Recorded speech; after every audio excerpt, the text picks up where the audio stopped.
Ciao, oggi sono a bordo della NISSAN X-Trail. In questo video ti mostrerò come impostare le informazioni sulla manutenzione degli pneumatici.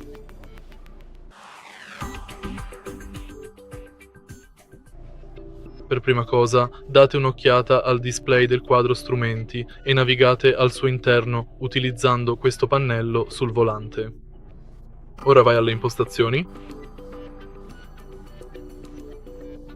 Inserisci manutenzione, pneumatici e ora puoi impostare i chilometri per la superficie degli pneumatici.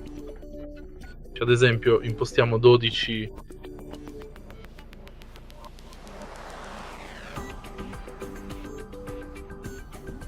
000 e questo è fondamentalmente tutto. Se trovi utile questo video metti mi piace, commenta e iscriviti.